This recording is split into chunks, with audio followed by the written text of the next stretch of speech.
Carnival of Curses. As she stepped off the dusty bus, the vibrant colors and lively music of the traveling carnival, Wonderland on Wheels, assaulted Emily's senses.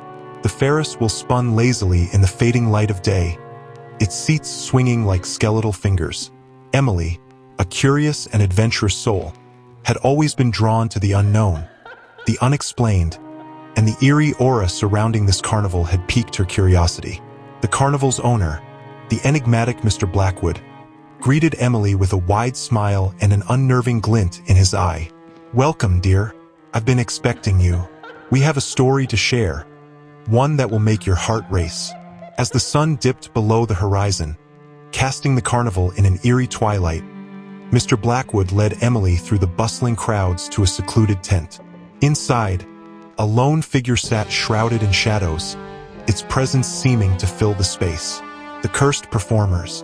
"This is our star attraction, the mesmerizing Zephyr," Mr. Blackwood announced, his voice low and mysterious. "Zephyr's talents will leave you speechless, but be warned, the price of admission may be more than you're willing to pay." As the curtains parted, Zephyr revealed herself to be a contortionist unlike any Emily had ever seen. Her body twisted and turned in ways that defied human anatomy, her eyes gleaming with an otherworldly intensity.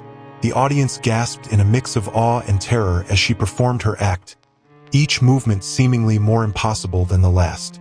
But it was not just Zephyr's physical feats that left Emily unsettled.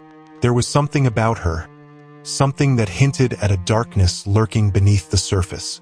And then, Emily noticed it, a small, intricately carved wooden box attached to Zephyr's wrist, adorned with strange symbols that seemed to shift and writhe like living things.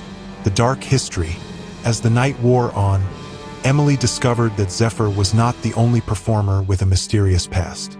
Each member of the carnival seemed to be hiding secrets, their smiles and laughter masking a deeper pain. Mr. Blackwood revealed to Emily that Wonderland on Wheels was a refuge for those cursed, a place where they could find solace in the shadows. The carnival's history was one of tragedy and loss. Founded by a charismatic showman named Silas, it had once been a beacon of joy and wonder. But Silas's ambition had led him down a dark path, and he had made a pact with a malevolent force to ensure the carnival's success. The price had been the souls of his performers, forever bound to the carnival's curse. The descent into madness. As Emily delved deeper into the carnival's secrets, she began to experience strange visions, dark figures lurking in the shadows, their eyes glowing like lanterns in the dark. She saw Silas, his face twisted in a malevolent grin, beckoning her to follow him into the depths of madness. Emily knew she had to escape Wonderland on Wheels, but the carnival seemed to shift and twist around her, like a living maze.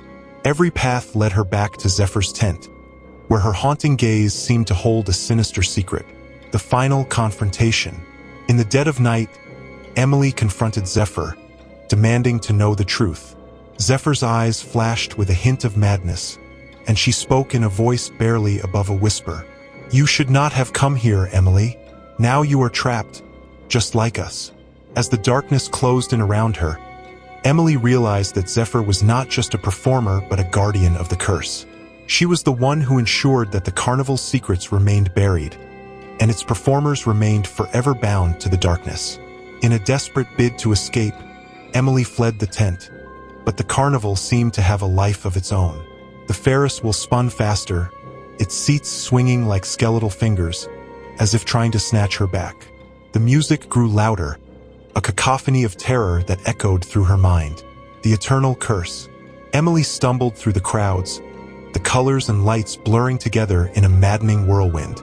The performers, their eyes aglow with an otherworldly light, emerged from the shadows, their voices whispering in unison. "You will never leave Wonderland on Wheels." As the darkness consumed her, Emily realized that she had become just another soul trapped in the carnival's eternal cycle of fear and despair. The curse of Silas had claimed another victim, and she was forever doomed to roam the Midway, a prisoner of the shadows. And so, Wonderland on Wheels continues its journey, a traveling carnival of curses, forever bound to the darkness that drives it. Its performers, forever trapped, will continue to mesmerize and terrify, their secrets buried beneath the bright lights and laughter.